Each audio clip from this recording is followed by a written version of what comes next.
kaidah berikutnya, kaidah yang ke-8, yaitu dari firman Allah Subhanahu wa taala, "Wala taziru waziratu wizra ukhra." Bahwasanya seorang tidak akan menanggung kesalahan orang lain. Seorang tidak akan menanggung memikul dosa orang lain. Ini kaidah ini Allah ulang-ulang dalam Al-Qur'an dalam beberapa ayat. Wala taziru waziratu wizra ukhra. Seorang tidak akan memikul dosa orang lain. Di sini Allah menyebut dosa dengan wizr. Wizra itu artinya sesuatu yang dipikul, sesuatu yang dipikul. Karena kita tahu di akhirat dosa itu memberatkan, sehingga Allah Subhanahu wa taala azza wa jalla mengungkapkan dosa dengan sesuatu yang dipikul. Supaya kita sadar bahwasanya kalau kita berdosa sekarang, kita akan memikul beban dosa tersebut pada hari kiamat kelak dengan sesuatu yang sangat berat. Makanya dalam hadis misalnya kata Nabi sallallahu alaihi wasallam, man iqtata'a shibran minal ardi zulman tuwiqahu yaumal qiyamah sab'a aradin. Barang siapa yang merampas tanah orang lain dengan kezaliman meskipun hanya sejengkal, ya, maka dia akan dipikulkan, digantungkan bumi dengan 7 lapis dari tanah tersebut. Jadi dia akan menanggung berat beban dosa tersebut. Ya. Jadi hati-hati seorang tatkala berdosa. Tetapi Al-Quran adil menjelaskan bahwasanya seorang tidak boleh menanggung dosa orang lain. Allah tidak akan membebankan seseorang dengan dosa orang lain. Ya. Ini di antara dalil wala taziru waziratu wizra ukhra seperti dalam surat Az-Zumar ayat 7, kemudian juga dalam surat An-Najm ayat 38. Ayat 38 sama. Alla taziru waziratu wizra ukhra. Alla taziru waziratu wizra ukhra, ya. Dalam beberapa ayat Allah sebutkan, ya. Ya, bahwasanya seorang tidak akan menanggung dosa yang lainnya, ya.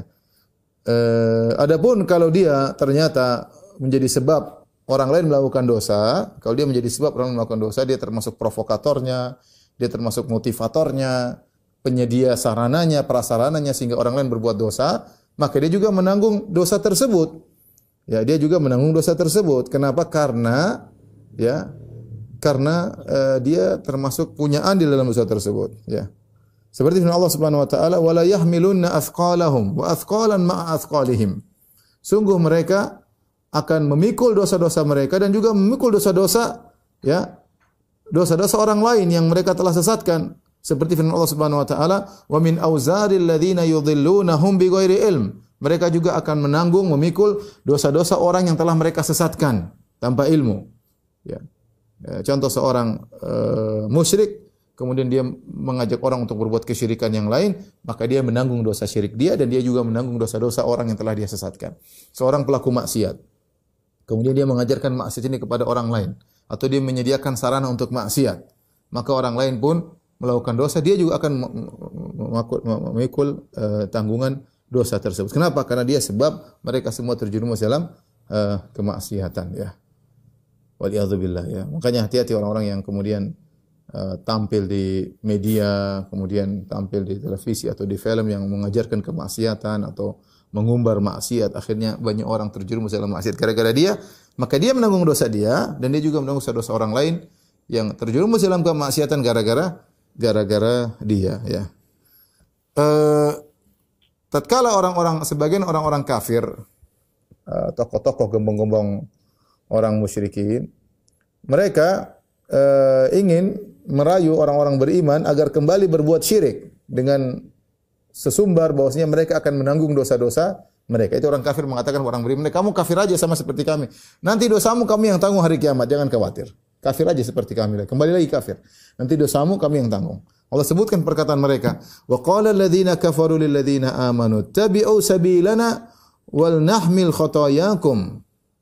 Kata mereka, berkata orang-orang kafir kepada orang beriman, ikutilah jalan kami, wal nahmil khotayakum, kami akan menanggung dosa-dosa kalian. Wa ma hum bihamilina min khotayahum min syai'.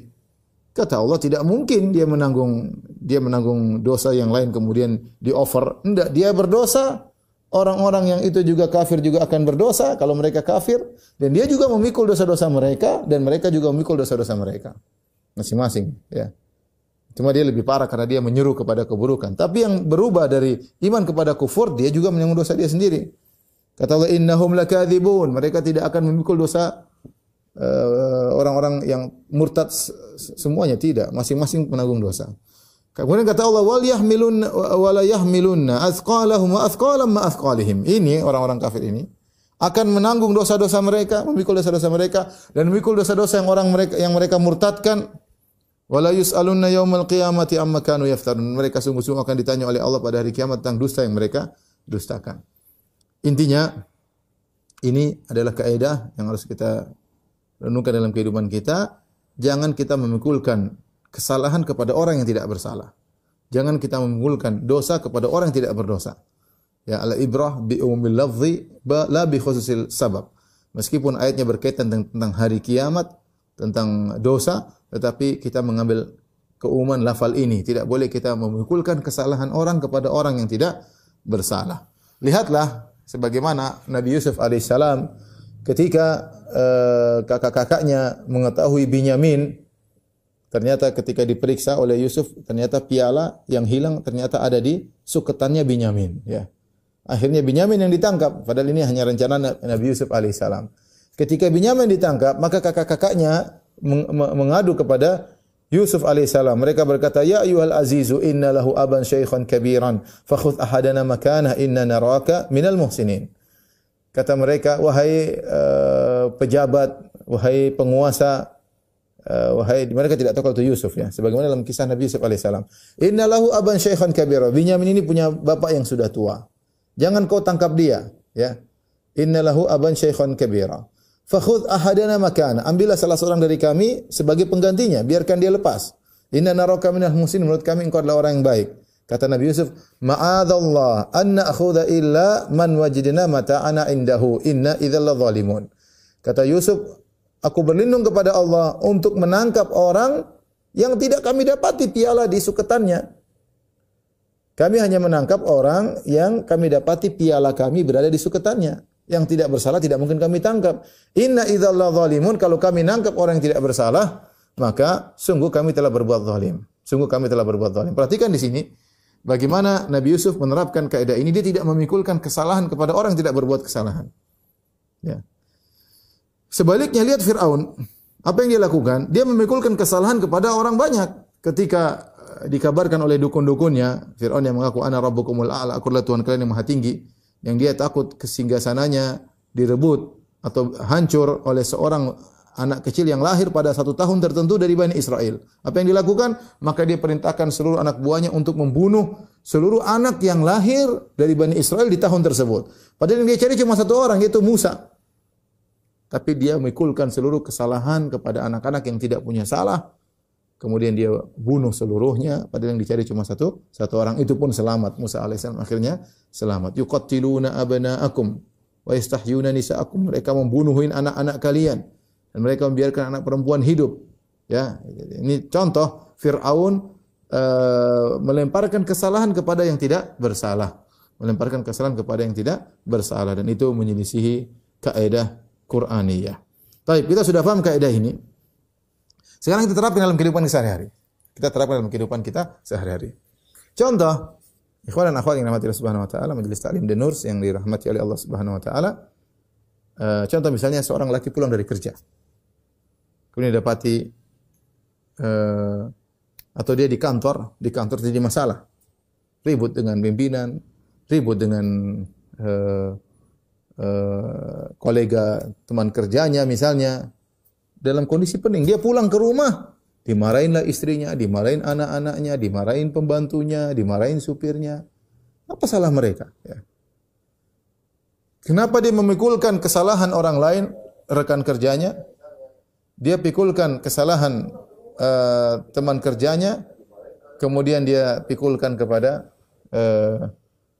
anak-anaknya dan istrinya. Ini contoh memikulkan kesalahan kepada kepada orang yang tidak bersalah. Ini contoh, betapa banyak orang seperti itu. Dia punya masalah di kantor, kemudian dia lampiaskan di rumah. Ini salah.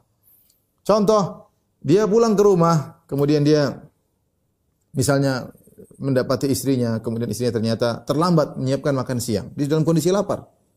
Istrinya salah, taruhlah istrinya salah. Tidak ada uzur, mungkin asik main HP atau yang lainnya, kemudian lupa menyiapkan makan siang sementara dalam kondisi lapar. Maka dia marah-marah istrinya, Dia ngomel sama istrinya, tetapi anaknya juga ikut diomelin. Pembantunya juga diomelin. Kenapa kalian tidak ingatkan majikan kalian? Kenapa tidak kalian madam kalian gampangannya? Pembantunya dimarahin, supir dimarahin. Ini tidak boleh. Yang salah istrinya ya. Kita hanya memfokuskan menyalahkan orang yang salah. Adapun yang tidak salah tidak boleh kita membani mereka dengan kesalahan yang tidak dia lakukan. Ya.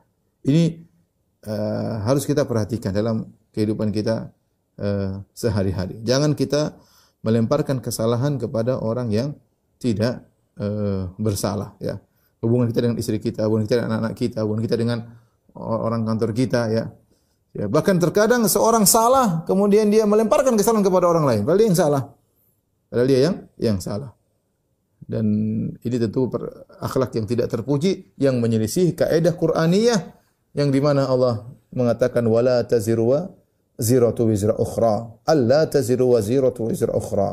Bahwasanya seorang tidak akan memikul dosa orang lain, tidak akan memikul dosa orang lain. Ini penting. Ikhwan dan akhwat yang dirahmati oleh Allah Subhanahu wa taala, sehingga ketika terjadi kesalahan atau terjadi miss dalam kehidupan sehari kita ngecek siapa sumber kesalahannya. Kita harus pandai mengecek. Ketika kita tahu sumber kesalahan si A, jangan kita salahkan si B dan C dan D. Si A yang kita urusin. Si A yang kita yang kita sikapi. Jangan kemudian semuanya kita salahkan. Tentu sikap yang tidak adil. Satu salah semuanya disalahkan. Satu salah semuanya dipecat misalnya. Ini tidak adil. Ya, tidak adil. Bagaimana kita membebankan kesalahan kepada orang yang tidak bersalah. Dan ini saya katakan tadi umum dalam rumah tangga kita, dalam keluarga kita, ya. Kemudian dalam instansi pemerintah misalnya. Hati-hati, misalnya kita datang ke kantor lurah misalnya. Ada satu pelayan kemudian mungkin atau satu pegawai yang kemudian melayani kita dengan tidak benar. Maka jangan kemudian kita salahkan seluruhnya. Yang kita fokus dia salah. Belum tentu yang lain seperti itu. Itu yang memang orang kelurahan semuanya enggak benar. Belum tentu ya akhi. Kita harus adil dalam menghadapi masalah. Jangan kita membebankan kesalahan kepada orang yang tidak salah. Terkadang kita bermasalah dengan misalnya seorang dari satu suku. Satu suku ini orang ini masalah, mungkin dia bohongin kita, mungkin dalam kerjaan kemudian dia mengambil harta kita. Kemudian kita salahkan semua suku semua suku ini orang buruk. Semua yang bersuku ini adalah orang brengsek. Padahal setiap suku tentu kita tahu ada orang yang baik, ada yang buruk. Suku apapun. Ada yang baik, ada yang buruk. Kemudian gara-gara 3-4 orang berasal dari satu suku, kemudian kita salahkan semua orang yang berasal dari suku tersebut, itu tidak adil dalam bersikap. Tidak adil dalam bersikap. Maka hati-hati ketika terjadi kesalahan, yang penting kita lakukan adalah mengenal sumber kesalahan. Kita fokuskan mana titik kesalahan, kemudian kita menghadapi kesalahan tersebut. Jangan kita umumkan kesalahan kepada banyak orang. Jangan kita pikulkan orang-orang tidak bersalah dengan kesalahan tersebut. Bentuknya tidak adil. Hati-hati ikhwan, saya katakan lagi dalam medsos, hati-hati. Ya. Jangan kemudian kita menyalahkan satu instansi seluruhnya. Hati-hati, jangan ya. Pernyataan kita akan diminta pertanggungjawaban oleh Allah Subhanahu wa taala. Ya.